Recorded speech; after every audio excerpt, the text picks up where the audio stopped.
मित्रों, good morning. Marutinandan education में आप सर्वेનું स्वागत છે।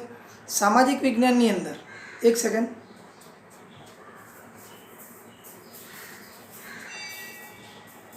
सामाजिक विज्ञानની અંદર આપણે અંતે એટલે કે મતલબ કે નેક્સ્ટ લેક્ચરની અંદર આર્થિક વિકાસ નામનો પાઠ પૂર્ણ કર્યો હતો। તેના આઈએમપી પ્રશ્નો હું તમને આપી દઈશ। હવે આપણે નવું એક પ્રકરણ શરૂ કરવા જઈ રહ્યા છીએ। પ્રકરણ 10 ભારત કૃષિ એટલે કે ભારત એ કૃષિ આધારિત દેશ છે। ભારતની અંદર ભારતનો વિકાસ ખેતી સાથે સંકળાયેલો છે। ખેતી એ ભારતીયોનો મુખ્ય વ્યવસાય હોવાથી ભારત ખેતીની અંદર અવનવી શોધો, નવી નવી ટેકનોલોજી, નવા બિયારણો એ તમામનો ઉપયોગ કરી ભારતના વિકાસની અંદર કઈ રીતે અગત્યનો ભાગ ભજવશે આપણે આ પાઠની અંદર ભણીશું। બીજું, ખેતીની અંદર કયા કયા પ્રદેશોમાં કયા કયા પ્રકારની ખેતી થાય છે, કયા પાક માટે કેવા પ્રકારની જમીનની જરૂર પડે છે, કેવા વાતાવરણની જરૂર પડે છે, કેટલા પાણીની જરૂર પડે છે, આ તમામ પ્રકારની માહિતી આપણે આ પ્રકરણની અંદર ભણવાના છીએ। તો જોઈએ પ્રસ્તાવના। प्राचीन काळथी ज कृषि भारतना मोटाभागना लोकोनी आर्थिक प्रवृत्ति रही है। मैं कीधुं ए प्रमाणे मित्रों कि कृषि ए भारतनी मुख्य प्रवृत्ति रहेली है। आजे पण भारतनी अर्थव्यवस्थानो मुख्य आधार कृषि रह्यो छे। टीक करजो, भारतनी अर्थव्यवस्थानो मुख्य आधार शाना पर रहेलो छे तो खेती उपर रहेलो छे। खेती भारतनुं एक महत्वनुं संसाधन छे। संसाधन एटले ए प्रवृत्ति द्वारा આપણે કશુંક મેળવી શકતા હોય એને સંસાધન તરીકે ઓળખવામાં આવે છે।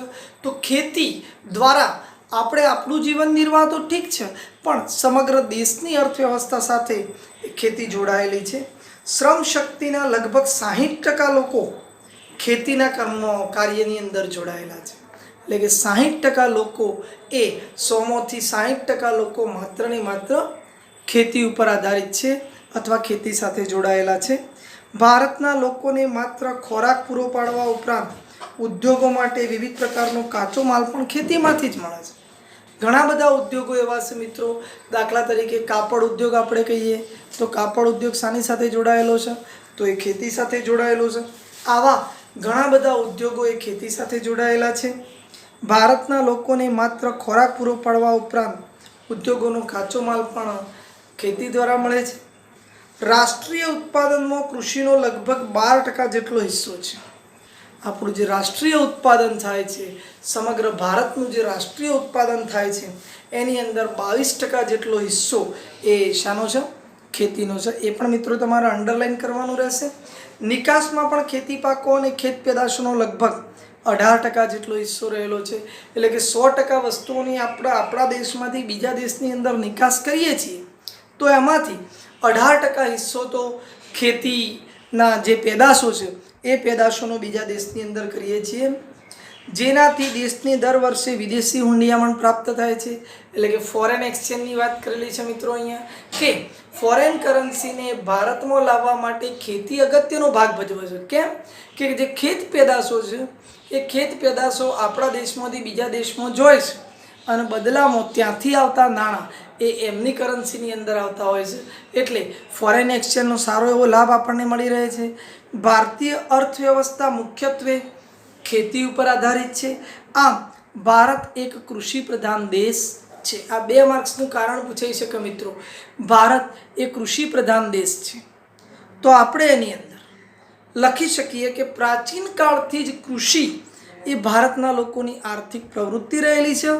ભારતીય અર્થવ્યવસ્થાનો મુખ્ય આધાર ખેતી છે। એટલે કે ખેતી ભારતના લોકોનું એક મહત્વનું સંસાધન છે। શ્રમ શક્તિના લગભગ 60% જેટલા લોકો એ ખેતીના કાર્યમાં જોડાયેલા છે। 22% જેટલો હિસ્સો આપણા રાષ્ટ્રીય ઉત્પાદનમાં ખેતીમાંથી મળે છે। નિકાસમાં પણ ખેતીના પાકો અને કાચા માલની જરૂર પડતી હોવાથી વિદેશી હુંડિયામણ સારી રીતે પ્રાપ્ત કરવા માટે ખેતી અગત્યનો ભાગ ભજવે છે। ભારતીય અર્થવ્યવસ્થા સંપૂર્ણ અર્થવ્યવસ્થાની અંદર મોટો ભાગ ખેતીનો રહેલો હોવાથી ભારત એક કૃષિ પ્રધાન દેશ છે એવું આપણે કહી શકીએ. હવે જુઓ મિત્રો, સેકન્ડ પેરેગ્રાફની અંદર ફળદ્રુપ મેદાનો, બારે માસ પાક લઈ શકાય તેવી અનુકૂળ આબોહવા. આપણે અહીંયા સમશીતોષ્ણ આબોહવા છે, તો બારે માસ એટલે કે 3 ઋતુઓની અંદર આપણે પાક લઈ શકીએ છીએ. સિંચાઈ, કુશળ અને મહેનતુ ખેડૂતો ભારતની અંદર છે વગેરેને લીધે ભારતના મોટાભાગના વિસ્તારોમાં 2 કે તેથી વધુ પાકનું વાવેતર કરી શકાય છે. એટલે ખેતી માટે મિત્રો ખાસ અગત્યની બાબત છે મહેનત, શ્રમ, અને એ ભારતીયો સાથે વણાઈ ગયેલો છે. તેમ છતાં ભારતમાં ખેતી ક્ષેત્રે પૂરતો વિકાસ સાધી શકાયો નથી. કેમ કે આપણે ટેકનોલોજીમાં વધુ માનતા નથી. જુઓ, ભારતનો ખેડૂત એકંદરે ગરીબ અને નિરક્ષર છે. એટલે કે અભ્યાસની અંદર એ અભ્યાસુ વ્યક્તિ ખેતી પણ સારી કરી શકે છે.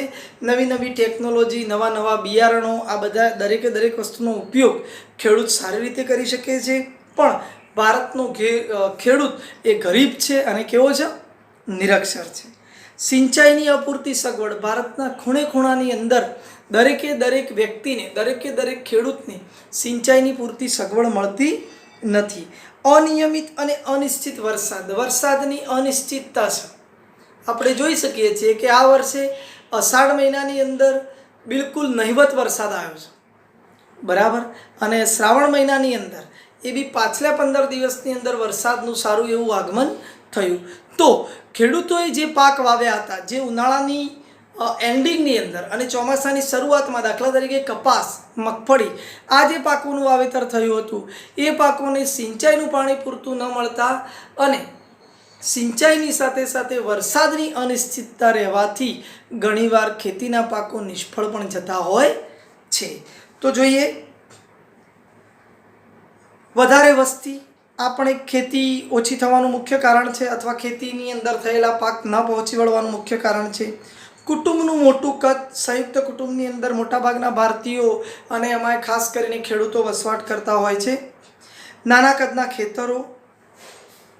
પ્રયોગશીલતા પ્રત્યેની ઉદાસીન વલણ. પ્રયોગશીલતા, એક્સપેરિમેન્ટ, પ્રયોગો, કઈ જમીનમાં કયો પાક માફક આવે છે એ પ્રમાણે એક પ્રયોગ કરવા પડે. દાખલા તરીકે અત્યારે હાલ તો આપણે જોઈએ છીએ કે અવનવી વેરાયટી આપણા ગુજરાતની અંદર ખેતરોમાં તમને જોવા મળે છે. પણ જ્યારે ટેકનોલોજીની સાથે સાથે પાકની જે ફેરબદલી કરવાની હોય છે, એ ફેરબદલીની અંદર પણ ખેતીમાં કઈ જમીનમાં કયા સમયે કયો પાક વાવવો એ વિશેનું જ્ઞાન એ પણ ચોક્કસ જરૂરી છે. ત્યારબાદ રાસાયણિક ખાતરો, આપણા સુધરેલા બિયારણો, આધુનિક યંત્રો કે જે ખેતી માટે ઉપયોગી છે, અને વૈજ્ઞાનિક કૃષિ પદ્ધતિનો ઓછો ઉપયોગ. આપણે આપણી જે પરંપરાગત વ્યવસાયથી જે ખેતી થતી હોય છે એ પ્રમાણે જ ખેતીમાં માનીએ છીએ. શિક્ષિત વર્ગનું ખેતીમાં ન જોડાવું તેમજ સમાજમાં ખેતીનો કહેવાતો ઉતરતો દરજ્જો. આપણા સમાજની અંદર તમે અત્યારે જોઈ શકો છો કે કોઈ પણ વ્યક્તિનું મહત્ત્વ, એ પોતાનો પરંપરાગત વ્યવસાય કરે છે તો ભાઈ શું કરે છે વ્યક્તિ? તો ખેતી કરે છે, બસ એક નોર્મલતાથી લેવામાં આવે છે. કોઈ વ્હાઇટ કોલર જોબ કરે છે, એઝ અ ક્લાર્ક છે, અથવા કોઈ પ્યુન છે, પણ ક્યાં છે? તો ભાઈ કોર્ટમાં છે, તો એનું મહત્ત્વ વધુ છે. તો આ બાબત શું દર્શાવે છે? કે ખેતીને એક નીચા દરજ્જા તરીકે માનવામાં આવે છે અથવા ગણવામાં આવે છે. વગેરેને લીધે વૈશ્વિક ઉત્પાદન સામે ભારતમાં ખેતીનું જે ઉત્પાદન છે એ મિત્રો પ્રમાણમાં કેવું છે? ઓછું છે. ખરેખર તો ખેતી એ આપણો મહત્ત્વનો વ્યવસાય છે. ખેતી સાથે જોડાયેલા લોકો આધુનિક પદ્ધતિથી ખેતરની અંદરની જમીનની ફળદ્રુપતાને આધારે અને યોગ્ય ટેકનોલોજી અને બિયારણનો ઉપયોગ કરી જો સારી રીતે ખેતી કરશે તો 100% એમાંથી ખૂબ જ લાભ આપણે મેળવી શકીશું. ત્યારબાદ 4 માર્ક્સનો એક મહત્વનો પ્રશ્ન જોવાનો છે, કૃષિના પ્રકારો. ખેતીના પ્રકારો 4 માર્ક્સનો વારંવાર પૂછાતો પ્રશ્ન છે, ખાસ તૈયાર કરવો પડશે. તો જોઈએ આપણે, ભારતના લોકોની સામાજિક અને આર્થિક સ્થિતિ. સમાજ તો વિવિધ નિયમો, રૂઢિરિવાજોથી બંધાયેલો છે. આપણી રાષ્ટ્રીય રાજનીતિ કે જેની અંદર આપણે જોઈએ તો બજેટની અંદર આપણા જે મુખ્ય વ્યવસાય છે એ માટેની પૂરતી તકેદારી રાખી અને ખેડૂતોને પ્રોત્સાહન આપવામાં આવે અને ભારતનું સમગ્ર અર્થતંત્ર ખેતી સાથે જોડાયેલું છે. સિંચાઈ પદ્ધતિ, ખેત પેદાશો, કઈ કઈ વસ્તુઓનું ઉત્પાદન થાય છે, આર્થિક વળતર, દાખલા તરીકે નદીમાં પૂર આવવાથી ઘણા બધા ખેતરો ધોવાઈ ગયેલા હોય તો એમાં સરકાર આપણને આપે એ આર્થિક વળતર જેવી બાબતોના આધારે ખેતીના પ્રકારો પાડવામાં આવ્યા છે. ખેતીના પ્રકારો પરીક્ષાની અંદર પૂછાય તો આ 2 વાક્યો એ ઉપર લખી ત્યારબાદ જ એના પ્રકારોની ચર્ચા કરવી. કેમ કે તમે કૃષિના પ્રકારો લખો છો પણ કૃષિના પ્રકારો શાના આધારે પાડવામાં આવેલા છે એ ટીક પણ કરી દેજો. સિંચાઈ પદ્ધતિ, ખેત પેદાશો અને આર્થિક બાબતો જેવી આર્થિક વળતર જેવી બાબતોને આધારે આ ખેતીના પ્રકારો પાડવામાં આવ્યા છે. તો જોઈએ પહેલી ખેતી જીવન નિર્વાહ ખેતી.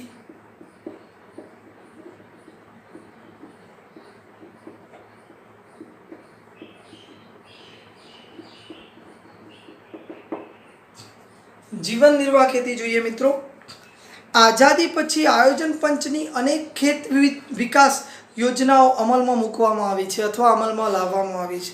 આ તમને ખબર પડી, આયોજન પંચ દ્વારા પંચવર્ષીય યોજનાઓ અમલમાં મૂકવામાં આવે છે કે કોઈ મોટા કાર્યો છે તો આ મોટા કાર્યો એકાદ વર્ષમાં પૂર્ણ થઈ જતા નથી. તો આ કાર્યોને પહોંચી વળવા માટે પંચવર્ષીય યોજનાઓ અમલમાં મૂકવામાં આવે છે. તો જોઈએ કે અમલમાં મૂકવા છતાં ભારતના ખેડૂતની આર્થિક સ્થિતિ આજે પણ પ્રમાણમાં કેવી છે? નબળી છે. એટલે કે જે અભણ ખેડૂતો છે, જે નાના ખેડૂતો છે, એમને પૂરતી માત્રાની અંદર યોગ્ય પ્રમાણે ખેતી થઈ શકતી નથી. સરકારનું એટલું માર્ગદર્શન એમના સુધી પહોંચતું નથી. નાના કદના ખેતરોમાં મોંઘા બિયારણો, ખાતર અને જંતુનાશકનો ઉપયોગ કરવો પોસાય તેમ નથી. ઓછી જમીન હોવાથી, નાના ખેતરો હોવાથી એ યોગ્ય ટેકનોલોજીનો, યોગ્ય બિયારણનો, યોગ્ય ખાતરનો ઉપયોગ કરી શકતો નથી. એટલા નાણાંનો પ્રબંધ પણ એની પાસે હોતો નથી. ખેતરમાં થતું અનાજનું ઉત્પાદન પોતાના પરિવારના ઉપયોગ જેટલું જ થાય છે કે પોતાનો પરિવાર 12 મહિના સુધી ભોજન માટે અથવા પોતાના જીવન નિર્વાહ માટે જે વસ્તુનો ઉપયોગ કરતો હોય એના પૂરતું એટલું મર્યાદિત જ થતું હોય છે જે તેના કુટુંબના ભરણ પોષણમાં જ વપરાઈ જાય છે. નાના કદના ખેતરોમાં તેને જીવન નિર્વાહ ખેતી અને આત્મનિર્વાહ ખેતી કહેવામાં આવે છે. ટૂંકમાં ખેડૂતે વાવેલું અનાજ તેના કુટુંબના ભરણ પોષણમાં વપરાઈ જતું હોય, એમાંથી બીજી કોઈ પણ પ્રકારની આવક ઉત્પન્ન ન થતી હોય, આવી ખેતીને જીવન નિર્વાહ અને આત્મનિર્વાહ, આ ખેતીનું બીજું નામ છે આત્મનિર્વાહ ખેતી તરીકે ઓળખવામાં આવે છે. આત્મનિર્વાહ એટલે કે પોતાનું જીવન જીવવા માટે જેટલી જરૂર પડે એટલું જ આ ખેતીનું ઉત્પાદન થતું હોય છે. બીજો પોઈન્ટ છે એની અંદર મિત્રો સૂકી ખેતી.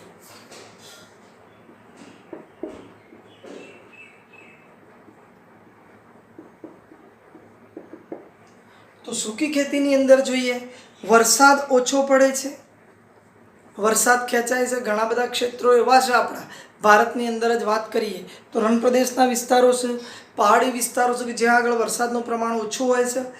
આ જગ્યાએ સિંચાઈની અપૂરતી સગવડ, એમના માટે ડ્રીપ ઇરિગેશન, ફુવારા પદ્ધતિ, આ પ્રમાણેની પદ્ધતિઓ જો વિકાસશીલ ના થઈ હોય અથવા વિકસિત ના થઈ હોય, એમને ખબર જ ના હોય એ ખેડૂતોનો, અભણ ખેડૂતોનો કે આમાં સરકાર સબસિડી આપે છે અને આમાં ઓછા પાણીથી વધુ પાક, મબલક પાક મેળવી શકાય છે, એના કારણે માત્ર વરસાદ ઉપર જ એ લોકો આધાર રાખતા હોય છે. શાના ઉપર આધાર રાખતા હોય છે? વરસાદ ઉપર. અહીં એના ઉપર દેખો કે વરસાદ ઉપર આધારિત હોય તેવા વિસ્તારોમાં માત્ર જમીનમાં સંગ્રહાયેલા ભેજના આધારે જ પાક લેવામાં આવતો હોય છે. યોગ્ય પ્રકારની પદ્ધતિઓનો ઉપયોગ ન થતો હોય, વરસાદ પૂરતી માત્રામાં થતો ના હોય, તો એ લોકો એવી ખેતી પસંદ કરે છે અથવા એવી ખેતી કરી ખેતરની અંદર એવા પાક વાવે છે જેને લીધે જમીનની અંદર રહેલા ભેજથી એ પાક થઈ શકે. તો આ પ્રમાણેના જે પાક લેવામાં આવતા હોય, ભેજના આધારે જે પાક લેવામાં આવતા હોય એને કઈ ખેતી કહેવામાં આવે છે? સૂકી ખેતી કહેવામાં આવે છે. ફરી એકવાર કહી દઉં તમને, વરસાદ ઓછો પડતો હોય, સિંચાઈની પૂરતી સગવડો ના હોય, માત્ર વરસાદ ઉપર આધારિત હોય એવા વિસ્તારોમાં જમીનમાં સંગ્રહાયેલા ભેજના આધારે જે ખેતી કરવામાં આવતી હોય છે એ ખેતીને સૂકી ખેતી તરીકે ઓળખવામાં આવે છે. અહીં જુવાર, બાજરી, કઠોળ જેવા પાણીની ઓછી જરૂરિયાતવાળા પાકો જ લેવામાં આવતા હોય છે કે જેમાં ઓછા પાણીએ પણ ઉત્પાદન થઈ શકે. ગુજરાતના ભાલ પ્રદેશમાં ચોમાસું પૂરું થયા બાદ ભેજવાળી જમીનમાં આ રીતે ઘઉં અને ચણાનો પાક થાય છે. ખાસ ટીક કરજો, ગુજરાતના ભાલ પ્રદેશમાં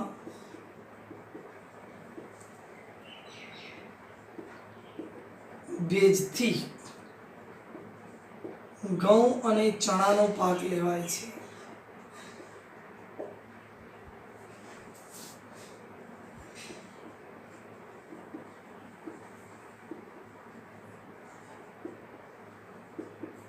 શાનો પાક લેવામાં આવે છે? ઘઉં અને ચણાનો પાક લેવામાં આવે છે. ત્યારબાદ જોઈએ મિત્રો આપણે ત્રીજો છે આર્દ ખેતી.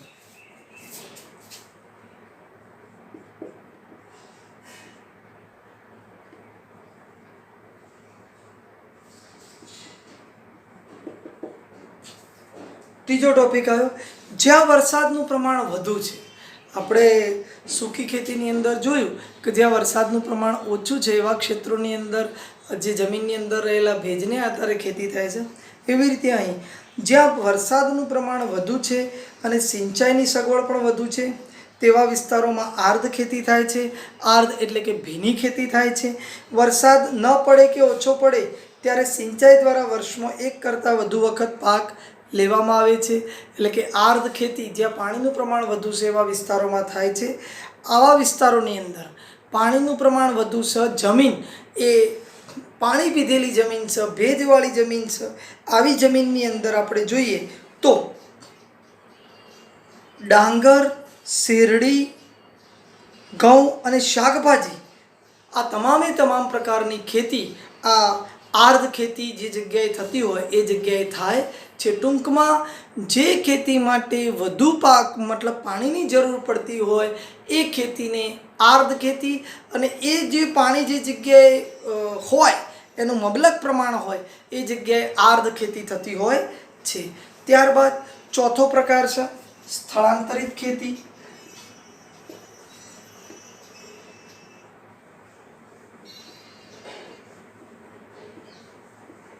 સ્થળાંતર એટલે આપણને ખબર છે મિત્રો, એક જગ્યાએથી બીજી જગ્યાએ જવું. એનું બીજું નામ પણ આપેલું છે ઝૂમ ખેતી. સ્થળાંતર એટલે એક જગ્યાએથી બીજી જગ્યાએ જવું. તો જોઈએ આ પ્રકારની ખેતીમાં જંગલોમાં વૃક્ષોને કાપી તેને સળગાવી જમીન કરી ત્યાં ખેતી કરવામાં આવે છે. સ્થળાંતરિત ખેતી એટલે પહાડી વિસ્તારની અંદરના જે ખેડૂતો છે એ ખેડૂતો જ્યાં આગળ સપાટ જગ્યા હોય, વૃક્ષો હોય તો વૃક્ષો કાપી એના મૂળિયા બહાર કાઢી એ જમીન સમતલ કરી અને આ પ્રકારની ખેતી સ્થળાંતરિત ખેતી કરવામાં આવે છે. હવે આવી જગ્યાએ ફળદ્રુપતા ઘટી જતાં આ વિસ્તાર છોડી દઈ આ લોકો બીજી જગ્યાએ જઈ બીજી જગ્યાએ જમીન તૈયાર કરી અને ખેતી કરતા હોય છે. એટલા માટે ઝૂમ ખેતી તરીકે ઓળખવામાં આવે છે અથવા સ્થળાંતરિત ખેતી તરીકે ઓળખવામાં આવે છે.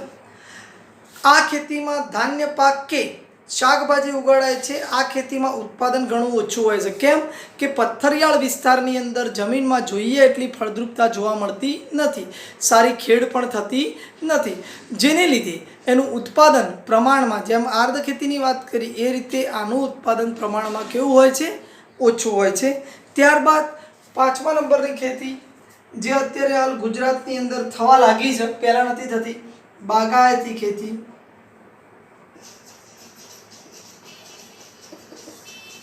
તો જોઈએ મિત્રો આપણે બાગાયતી ખેતીની અંદર, બાગાયતી ખેતી એક પ્રકારે થતી ખેતી જ છે. આની અંદર ખાસ ટીક કરજો, બાગાયતી ખેતીમાં રબર, ચા, કોફી, કોકો, નારિયેળ, આ ઉપરાંત સફરજન, કેરી, સંતરા, દ્રાક્ષ, ઓમળા કે જેનું ઉત્પાદન 2-4 મહિનાની અંદર ના થાય, 2-4 વર્ષ પછી મબલક પ્રમાણમાં આપણે એનું ઉત્પાદન લઈ શકીએ છીએ. ખારેક, લીંબુ, આંબળા, ખારેક, ખારેકનું બીજું નામ છે ખલેલા, વગેરે ફળોની ખૂબ જ માવજત સાથે ખેતી કરવામાં આવે છે. આ પ્રકારની ખેતીમાં વધુ મૂડીરોકાણ થાય છે, કેમ કે દર વર્ષે એનો જ્યાં સુધી આપણે એનું જે ફળ ના બેસે ત્યાં સુધી આપણે વેઇટ કરવી પડે છે, એટલે નાણાંનો વધુ વ્યય થાય છે. તકનિકી જ્ઞાન ટેકનોલોજીની પણ ખૂબ જ જરૂર પડે છે. કીટકો એની અંદર ના જોડાઈ જાય એનું ખાસ ધ્યાન રાખવું પડે છે. યંત્રો, ખાતર, સિંચાઈ, પરીક્ષણ, સંગ્રહ અને પરિવહનની પર્યાપ્ત સુવિધાઓ પણ હોવી જોઈએ. કેમ? દાખલા તરીકે આંબાની વાડી છે તો આંબાની વાડીમાં ઉતરેલી કેરી એક જગ્યાએથી શહેરની અંદર લઈ જવા માટે સ્થળાંતર, પરિવહન જરૂરી છે. પછી એનો સંગ્રહ પણ જરૂરી છે. શું જરૂરી છે? સંગ્રહ જરૂરી છે. સંગ્રહ કઈ રીતે કરવો? કારણ કે જો સંગ્રહ વધુ પ્રમાણમાં કરવામાં આવે અથવા એની ખાસ માવજત લેવામાં ના આવે તો શું થશે? એ પાક બગડી જશે અથવા એ જે ફળ છે એ ફળ કેવું થશે? બગડી જશે. છેલ્લો ટોપિક છે સઘન ખેતી.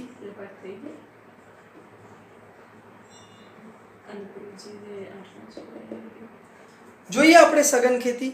જ્યાં સિંચાઈની સુવિધાઓ વધી છે ત્યાં ખાતરો, કીટનાશકો અને વિવિધ પ્રક્રિયાઓ દ્વારા યંત્રોના વ્યાપક ઉપયોગથી ખેતીમાં યાંત્રિકીકરણ આવી ગયું છે. અને સઘન ખેતી એટલે સારામાં સારી ખેતી, આધુનિક યુગની અંદર કરવામાં આવતી ખેતી, વૈજ્ઞાનિક પદ્ધતિથી કરવામાં આવતી ખેતી, પ્રયોગો દ્વારા અવનવી વસ્તુઓનું ખેતીની અંદર મતલબ કે પ્રયોગિકીકરણ કરી વધુ ઉત્પાદન લેવા માટેની ખેતી. આ પ્રકારે ખેતી થતી હોય એને સઘન ખેતી તરીકે ઓળખવામાં આવે છે. આ ખેતીમાં રોકડિયા પાકોનું વાવેતર થાય છે. કપાસ, મગફળી, એરંડા આ બધા પાકોનું ઉત્પાદન થતું હોય છે. અહીં હેક્ટર દીઠ ઉત્પાદનમાં ખૂબ જ વધારો થાય છે અને આ પ્રકારની ખેતી હેઠળ વાવેતર વિસ્તારમાં સતત વધતો જાય છે, એટલે કે એનો વ્યાપ્ત વધતો જાય છે. સારી માત્રામાં આપણે પૈસા કમાઈ શકીએ છીએ. આ ખેતીમાં આર્થિક વળતરને મહત્ત્વ અપાતું હોવાથી તેને વ્યાપારી ખેતી તરીકે ઓળખવામાં આવે છે. સઘન ખેતીનું નામ છે વ્યાપારી ખેતી. કેમ આર્થિક ઉપાર્જન માટે જોડાયેલી છે? આર્થિક ઉપાર્જન માટે એટલા માટે જોડાયેલી છે કે અનાજ નથી. રોકડિયા પાકોમાં અનાજ વાવ્યું હોય તો કુટુંબના સભ્યોને ખાવા માટે પણ અનાજની જરૂર પડે, પણ આ એવી ખેતી છે કે ડાયરેક્ટ જેનો વેપાર થતો હોય અને એના એ વેપાર થવાથી ખેડૂત એ મબલક માત્રામાં પૈસા કમાઈ શકે છે, આર્થિક રીતે પગભર પણ બની શકે છે. હવે મિત્રો કૃષિ પદ્ધતિઓનું આપણે નેક્સ્ટ લેક્ચરની અંદર ચલાવીશું. ઓકે, તો આજનો ટોપિક કૃષિના પ્રકારો એક ખાસ મોસ્ટ IMP તૈયાર કરવા જેવો પ્રશ્ન છે, જે તૈયાર કરશો. Thank you.